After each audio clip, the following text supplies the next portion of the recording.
आज यहाँ मजलूमों की आवाज बनकर खड़ा हूँ। उन करोड़ों भारतीय मुसलमान और अल्पसंख्यकों की जद्दोजहद और हक की बात करना चाहता हूँ जो इस देश का अटूट हिस्सा हैं। मेरे अल्फाज बंटवारे के नहीं बल्कि इत्तेहाद के हैं। मेरे अल्फाज मायूसी के नहीं बल्कि एक उम्मीद के हैं।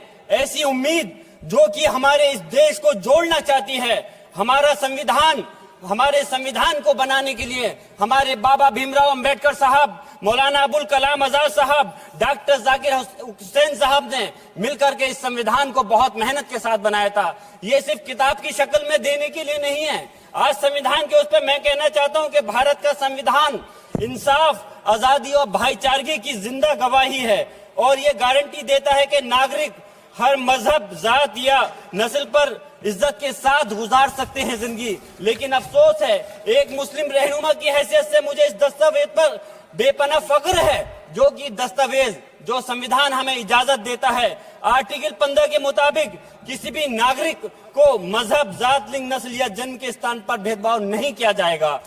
आर्टिकल 19 में बोलने के, अभिव्यक्ति की आजादी का हक दिया गया है जो कि हमारे अधिकारी को हक की आवाज को छीनने का आप काम कर रहे हैं। आर्टिकल 25 अपने मजहब को मानने और उस पर अमल करने की आजादी देता है।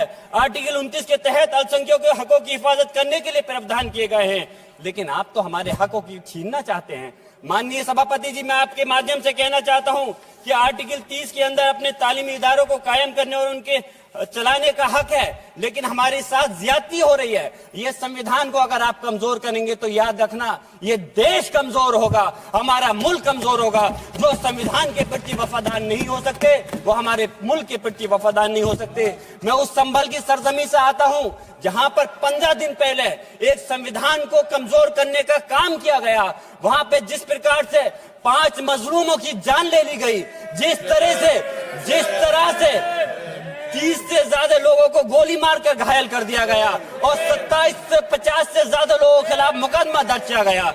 मैं पूछना चाहता हूं माननीय सभापति जी, मैं सांसद हूं, मैं अपने मुकदमे का मैंने कहा था मुझे डर नहीं है। मेरे खिलाफ मुकदमा लिखा गया, मैं वहां मौजूद नहीं था और ये मुकदमा जो हमारे चाहे विपक्ष के सांसद हो या सत्ता पक्ष के सांसद हो, आप याद रखिए जनता की आवाज हो, जनता के बीच में जाकर के आपके जवाबदेही बनती है। और मैंने अपनी जनता को आवाज को उठाने का काम किया तो क्या गलत किया था? माननीय सभापति जी, सिर्फ इस बुनियाद पे मुकदमा लीजिए गया।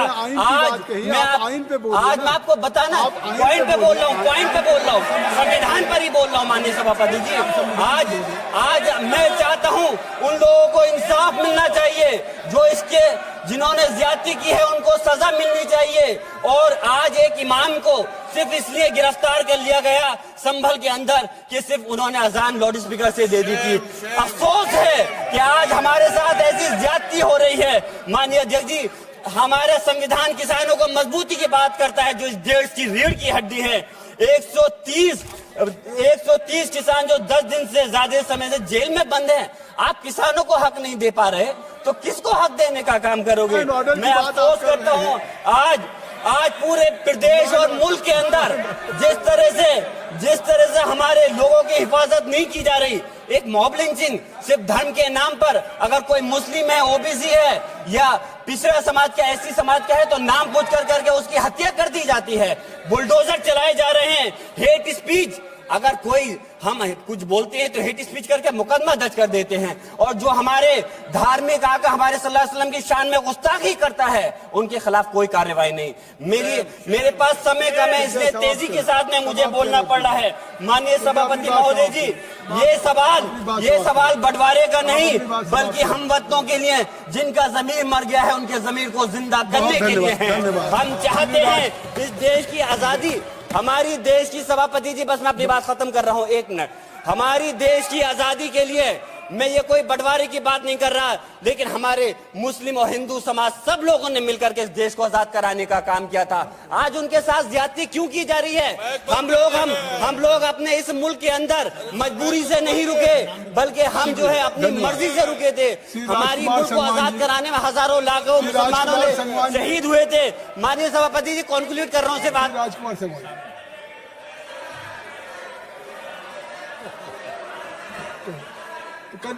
आप कंक्लूड करें ना।